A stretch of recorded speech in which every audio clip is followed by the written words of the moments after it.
Heyo, welcome into the CHGO White Sox pregame show presented by PointsBet. Use promo code CHGO when you sign up to get 2 risk-free bets up to $2,000. Welcome into Studio A of our CHGO offices here in the West Loop of Chicago. I'm the host of the CHGO White Sox pregame show, Sean Anderson. You can follow me on Twitter at Sean_W_Anderson. We have the full crew back in the studio. We got Vinnie Duber to my far left. You can follow him on Twitter at Vinnie Duber. He's the CHGO White Sox beat writer. And the man in the middle is Herb Lawrence. Hello. Follow him on Twitter at ActorWall23. Love seeing the shoes back in studio. Love seeing that Griffey hat back in studio. So we're all looking real nice today. Excited to talk about the White Sox and Guardians getting back to playing each other. This is the first time they've seen each other since May. Interested to see how this matchup goes because last time they visited Cleveland, it didn't go so well. They had a real long losing streak that basically started in Cleveland one game before. So what are we expecting? Going back to the Jake, going back to Progressive Field, what are we expecting from the White Sox in Cleveland? You'll always call it the Jake? Always. It's always been the Jake to you? Always been the Jake to me. Was it even the Jake when you were alive? No, but whenever I think Jake, I always think of Jake Westbrook. So it's just kind of easy to think Cleveland.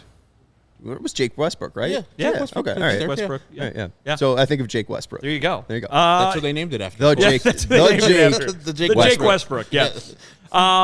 Yeah, I mean, it'll be interesting to see, obviously. You know, these are the games that we've been talking about for a long time now, hyping up this week of games leading up to the All-Star break between the two teams that are ahead of the White Sox in the standings. Now, the White Sox win tonight, and there's only one team ahead of them in the standings. Yes, so, obviously, this is the stretch where they are supposed to be able to make up some ground. 2 games against Detroit coming into this series, which made it look like they're capable of doing that, right? It was a blowout on Saturday, the kind of thing that you expected to see from this White Sox team before the season started, you know, home runs and big run totals and really good pitching and just everything going right. And then Sunday, they go ahead and show that they can win it in another way, right? They do some of the things that some of the guys in the clubhouse have been talking about as necessary if they're going to dig themselves out of this hole. So It's about momentum, right? It's about trying to string some of these together. Consistency, it's what we've been waiting to see from the White Sox all season long. We're going to wait tonight eagerly to see if they can do it here with, you don't want to say the season on the line because it's a little early for that, but certainly you cannot downplay the importance of these division games leading up to the All-Star break. And the White Sox are a much better team offensively than they were when they had visited Cleveland last time in May. So I feel a little bit better, especially since they're going against Cal Quantrill, who's all right. He's fine. He's a decent pitcher. But I think the first time you face a Cal Quantrill, you were struggling. Now the White Sox offense is a little bit more established. They understand what they're doing in the lineup, and you got hitters. Like Yohan Moncada is much better than he was back then. So is Gavin Sheets. So we have a better offensive attack tonight versus the Guardians than we had before in May when we were really struggling offensively. And the one thing, too, this is a big game for the White Sox because not only could they get to second place for the first time since June 7th, but they can get to the first time since one game under 500.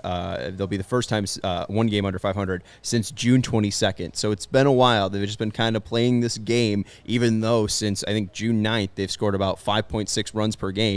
They're 14-15 in that stretch, and it's just been kind of this back and forth toxic relationship with that 500 line. And getting over it has been something that they've struggled to do in a long time. But it feels so important, and like you said, Vinny, it doesn't, it's not a must-win yet mathematically, but it just feels like there's this energy has to go somewhere with this team. Yeah, and I mean, like I said, you're looking at the competition, right? And again, that was something we were warned about at the beginning of the season. You don't need to worry about who you're playing, just win, that kind of thing. But, hey, the Twins have made it possible that the White Sox can rectify what has gone wrong leading up to now. The Twins have not played out of this world baseball. The White Sox are 5 games out of first place, despite how incredibly disappointing and incredibly unexpected their play has been for what is now almost 3.5 months. But it's still there for them. And if you're going to take it, you got to do it against the teams that are in front of you in the division that have allowed you to be in this position. I mean, they catch fire here this week. And you're talking about being right there at the All-Star break, which even just a couple weeks ago you would have laughed at, knowing that. But Friday. Friday. Right, a few days ago probably. These games are important, and I think the players in the clubhouse know that. I think they are trying to stay in the correct mindset of only taking it one at a time, which it's cliche as hell, but it works for them. So that's the way that they find success, and we'll see if that's what it is. And this is a team that they've struggled against all year. They're 1-4 this year. You might remember the Josh Naylor game. That was one of the games where it's like the White Sox offense is back. The bullpen just destroys them, though, and Josh Naylor destroyed them. But this is a team that's also Cleveland 2-8 in July, so they've been having a rough stretch here. So kick them while they're down, but you don't have one of your best offensive players today. Andrew Vaughn's still sick. You were at the ballpark the past couple days. Andrew Vaughn's been dealing with a bug here. What do we know about old Andy? About old Andy. Yeah, I mean, I think it's something that, he's just dealt with a lot of stuff, really. Like, whether it's him, to use Tony La Russa's phrasing, being under the weather, or, not necessarily being able to be all the way back, or the thing that has bothered his legs, or some soreness that has been sticking around for him.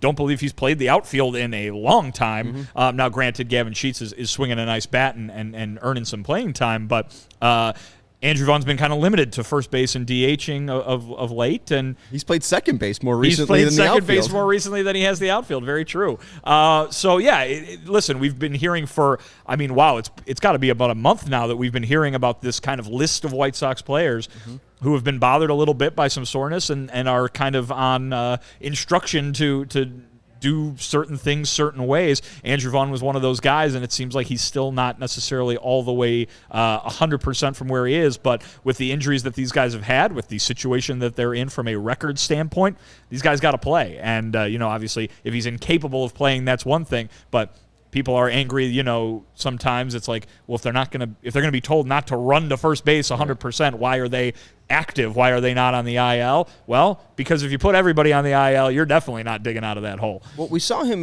get a pinch hit opportunity. I guess he played yesterday. Yeah, he played yesterday. All right. So this played is first just base. A normal day off for him. Yeah. But last 15 games for Andrew Vaughn, OPS below 500, 457 OPS. So he's been struggling. Hopefully he gets back on that track because he hasn't faltered too much in his career so far. So it's just kind of recalibration, I think. Generally what it is whenever I go around the clubhouse and ask about a guy for a big feature, then they take a nosedive. Because then I can't write the story. I must have talked to 8 different people about how good Andrew Vaughn was hitting, held that for one day too long, and then just went right off the cliff there. So if you guys want to blame me, that's probably accurate. Things you hate to see, but then you got the quote from Lucas that we saw in today's article about Dylan Cease, and that one was from May. So he had a little bit of struggles in May. Keep it up here. You keep it up here, and exactly. you just hold on to it. Andrew Vaughn will be hitting again soon. I can recycle all that stuff. And before we get into the starting Sox, I think we should probably at least mention Dylan Cease and his all-star snub. Very shocking. We kind of learned about it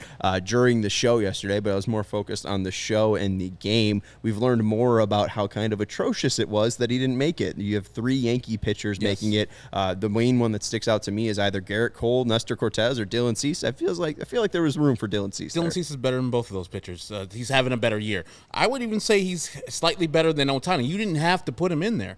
You didn't have to at all. He can still pitch. Like, Dylan Cease is top 9 in all the major categories for the AL. There's 9 starters that get selected. Why is he not going to LA? I know eventually, one of these pitchers will have to pitch on Sunday, and so maybe the White Sox will shuffle their things because it seems like Dylan Cease is on track to pitch for Sunday, the matinee tomorrow night, and then Sunday afternoon's game in Minnesota. So he might not be able to pitch, but if he gets the opportunity to get the call up to Hollywood, I'm sure they'll do some switching of starting pitchers because he deserves it more than most of these starting pitchers who are on the AL squad. And Vinny went deep into it on allchgo.com. He wrote up about Dylan Cease being a snub, and the big quote was from Lucas Giolito saying, "I think the ceiling for him is multiple Cy Young awards. He has some of the best stuff in baseball." And something that I thought about immediately when that was put into my mind, Joe McEwing even talked about it when Tim Anderson was named a shortstop. When he didn't make it in 2019, that kind of pushed him to win a batting title.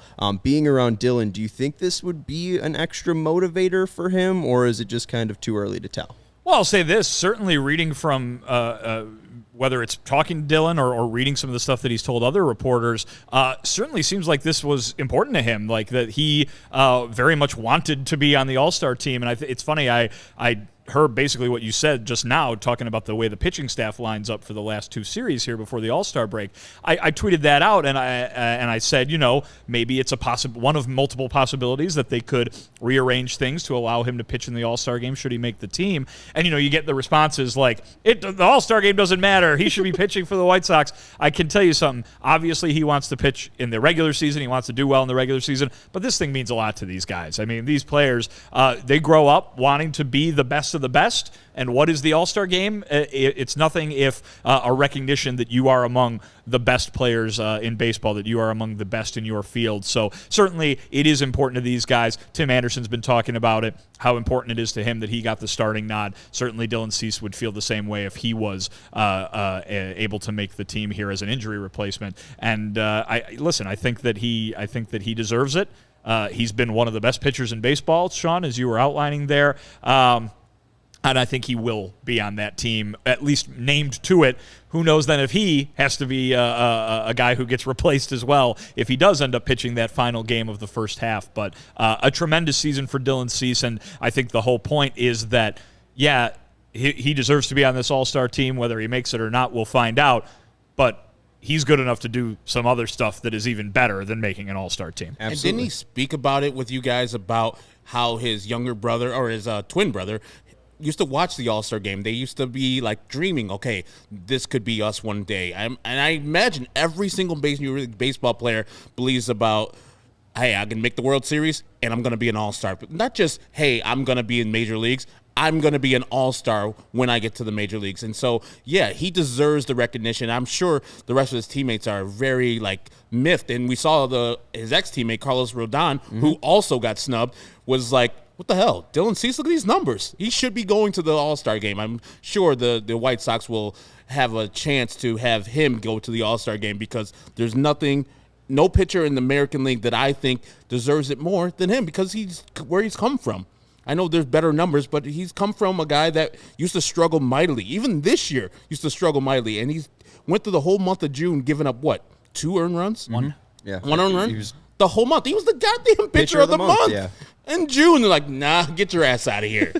They must have voted we got for it. Shohei Ohtani here. Yeah, they must have voted it out after the 13-6 loss to the Red Sox, right after Dylan had his last bad start. I saw Matthew Cortese saying Rodon's support was great. He said he put together a first half better than a lot of guys on that list, and you could see a lot of the stats out there just showing how good Dylan Cease has been compared to the other AL starters. Poor Paul Blackburn getting dragged with his stats. The only A's representative.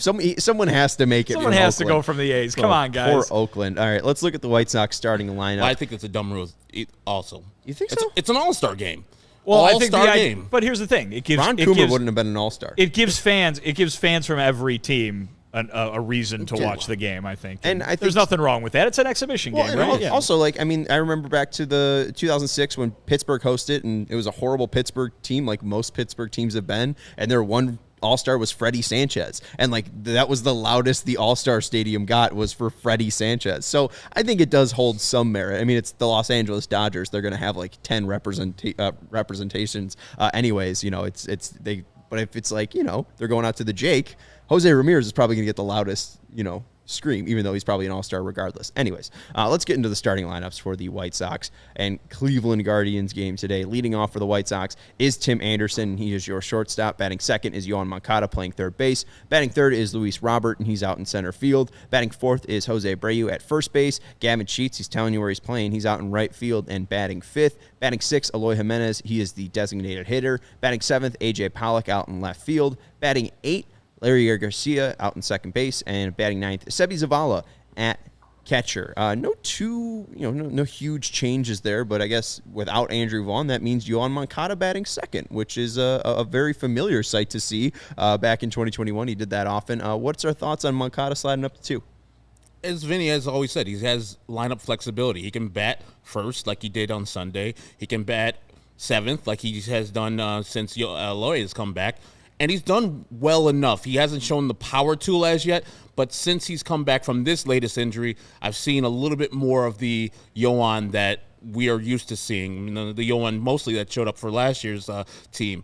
His defense still plays, and he can round into shape, especially versus Cal Quantrill, who is good, not great. And I love Yoan be at the top of the lineup because if it's the regular Yoan, he'll see some pitches, and he'll also get on base like he did last year, almost to a 38% clip. Put some charges into some balls over the weekend, too. I mean, a couple where he flew out to the warning track there, they looked really well struck.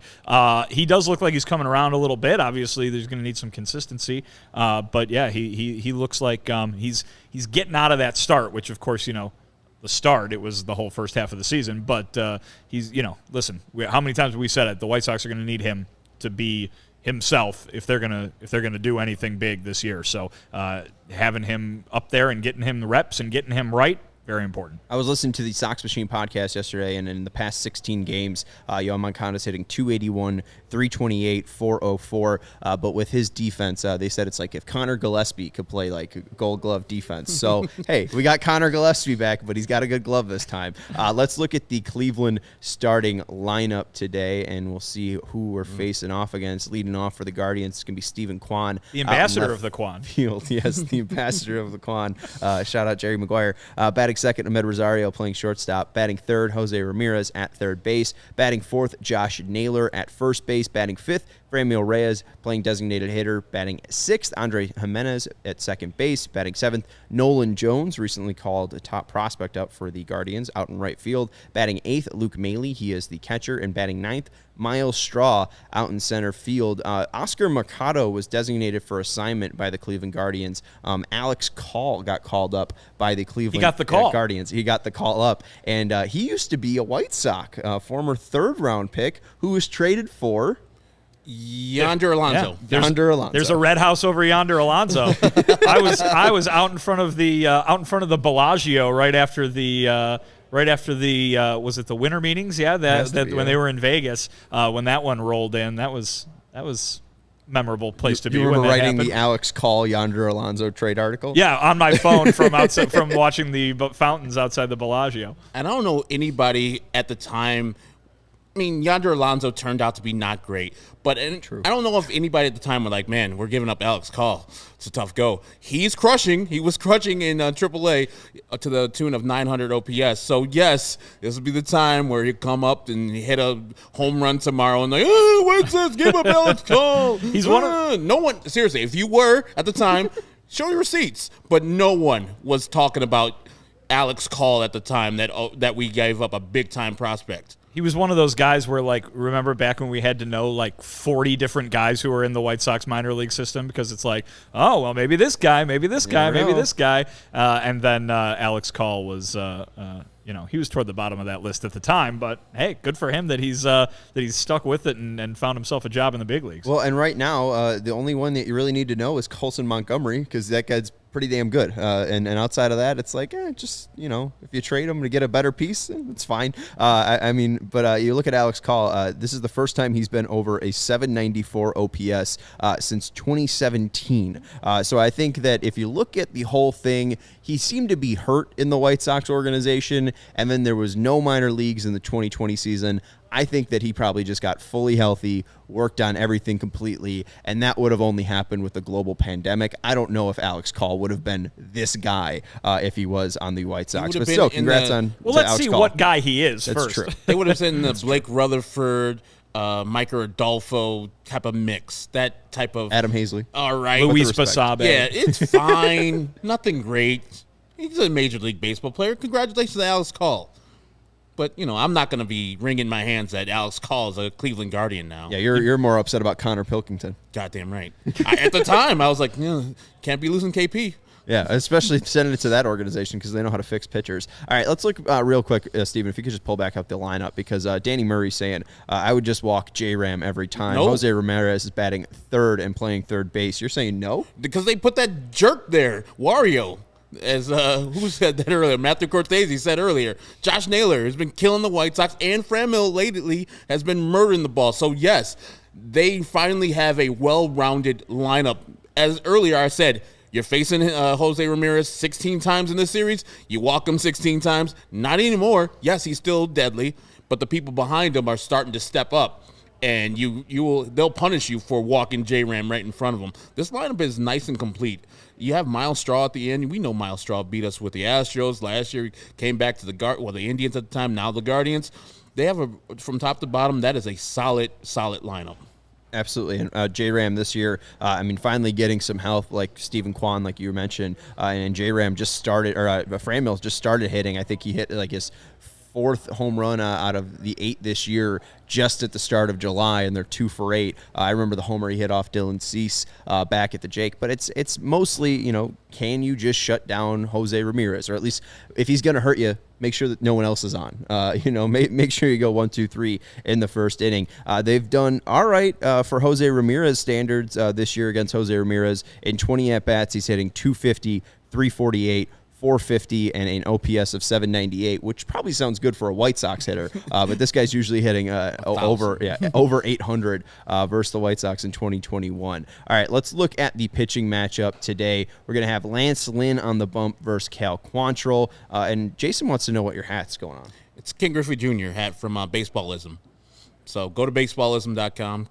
If you love Ken Griffey Jr., it's nice. I was about to say, thanks, Steve, for going back to the shot here, because I think Herb was explaining the hat and no one could see it because the Lance Lynn graphic was up. Got it from San Francisco. They have a Baseballism brick and mortar store right across the street from Oracle. You said they have one right here in Wrigley, right? too. Yeah, right across from Wrigley. They have a Baseballism in that whole jungle, but you don't want to go there. There you go. Yeah, no, you don't want to go to Wrigley. All right, let's look at the starting pitching matchups today. Lance Lynn versus Cal Quantrill on the bump for the Sox. Lance Lynn in 27 innings this year, a 5.33 ERA, 29 hits allowed, 26 strikeouts, 7 walks allowed, and an ERA plus of 75. Cal Quantrill has been league average this year, 88 2/3 innings pitched, a 3.86 ERA, 88 hits allowed, 55 strikeouts, and 27 walks allowed, and an ERA plus of 99. League average is 100. Vinny, I'm going to go to you first. Lance Lynn, we've seen, I think now 5 starts from Lance Lynn, and it hasn't been the top 5 Cy Young starter that we saw last year. But what have you seen or what have you noticed? Does it feel like maybe Lance is gaining more confidence because we've seen him still strutting like crazy after he's striking out, Orioles left and right? Yeah, I'm pretty sure that confidence is not something that Lance Lynn needs more of. He's got plenty of it. The thing is, he needs to be better. He needs to finish these outings. I think a couple times now he's been kind of hit at the end, right, where it's like he needs to get 1 or 2 more outs to finish off 5 innings or 6 innings, and it hasn't worked out for him. That's what he needs to do. But certainly everybody in the White Sox organization is calm over the idea that Lance Lynn is going to be Lance Lynn. Mm-hmm. And, a guy with that kind of track record, there's reason to be, right? I asked Tony La Russa the other day, are you seeing something from Lance that makes you think that he's going to get going here? Obviously, he did not have a regular spring training. No one had a regular spring training, but his was interrupted by injury. Then he's got to work his way back, missing the first, couple months of the season. It's been kind of difficult for him to build up that base that you're supposed to build early on in the year so you can power your way through several months of baseball. I said, when do you think Lance is going to get to that point where he would normally be ready to go? And Tony said, starting next outing. So that's the confidence. I'm sure that would have been the answer, whether it was coming up at Lance's second starter or coming up now. But the point being that Lance Lynn is a guy who you would expect to do this. It's not a young guy who hasn't had a ton of results where it's like, ooh, is he sliding backwards? Lance Lynn is a guy who's been one of the better pitchers in the American League for the last few years. And kind of ramping up from an injury, coming off of a smaller spring training. Clearly we've seen some adjustments from pitchers, and again, like it's only been 5 starts. And it's interesting that you brought up kind of the later struggles for him, because in the 3rd inning, a 1.8 ERA, in the 4th inning, a 0 ERA, but in the 1st and 2nd innings, 5.4 ERA, in 2nd inning, 7.2 ERA, and then in the 5th and 6th innings, a 4.15 ERA, and in the 6th inning, a 9 ERA. So it's kind of, if you get off to a good start, which I think he's been better at early on in the past couple starts. In Detroit, he was real rough. I think he gave up like 10 hits in the first 2 innings. But if you take out that start, I think he's been really much better in the 1st inning, but it's still all about finishing, Herb. And we've seen some good finishes from the other veteran starter in Johnny Cueto, so maybe Lance Lynn wants to match here. Yeah, and that's what I think they've built off each other. We talked about this previously. And I want to talk about Cal Quantrill. You're going to see very much the same stuff from Cal Quantrill that you see from Lance Lynn to a lesser degree. He'll be around the plate. He will not be striking a lot of White Sox out tonight. He has a cutter that he uses, like 90-mile-per-hour cutter, and a sinker that he likes to use riding in on right-handed batters and going away from lefties. A curve and a change that he barely used the last 2 starts that I've been watching him. Nothing special. Doesn't strike out a lot of guys. I think pitched 80 innings. He struck out 50 guys. That's subpar. So it's up to the White Sox to pick a zone. He's a guy who pitches these pitches anywhere in the zone. He doesn't just pitch his cutter on the outside or the inside. He pitches up, down, left, right.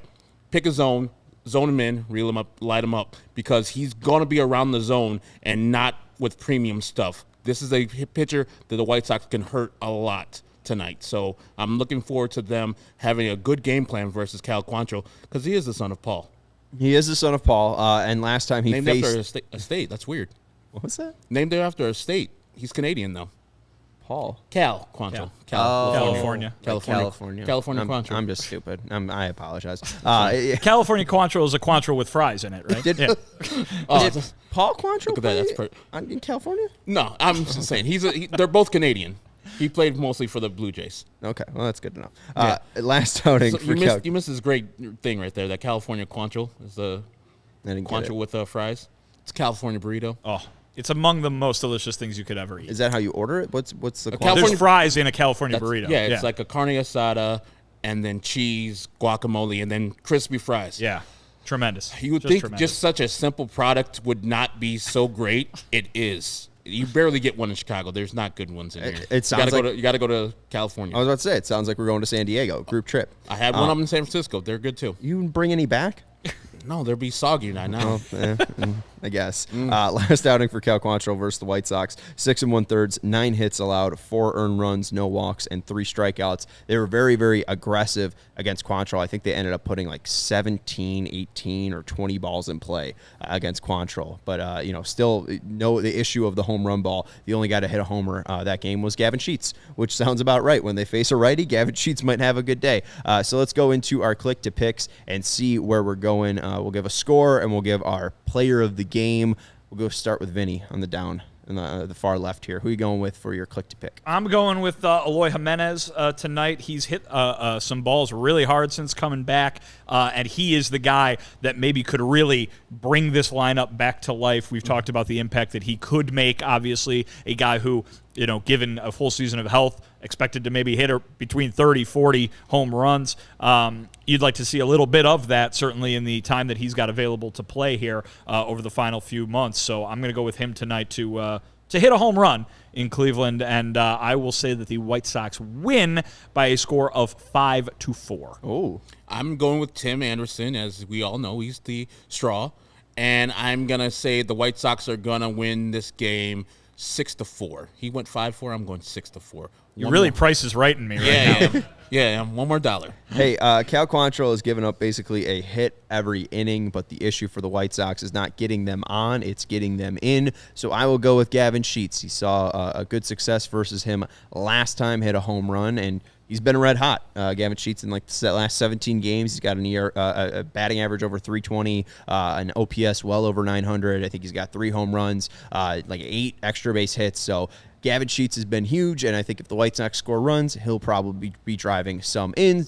But join us after the game. We'll have the CHGO White Sox post-game show after the final out is made here live on our CHGO Sports channel. I'm also going to go with a score of 7-5. I think the White Sox win. Not super comfortably, but they'll get the win today. And 7 runs should be nice to relieve some tension in that clubhouse, apparently. And we'll talk about place, right? that big we'll talk about that big storyline on the post game as well. But if the White Sox win, they will be in second place and 1 game away from being at 500. They're looking to improve to 42 and 43. Let's see if they can get the job done against Cal Quantrill. Again, join us after the final out is made. That's Vinnie Duber. That's Herb Lawrence. I'm Sean Anderson. You can follow us on Twitter at CHGO_White Sox. We'll talk to you after the game. Go White Sox.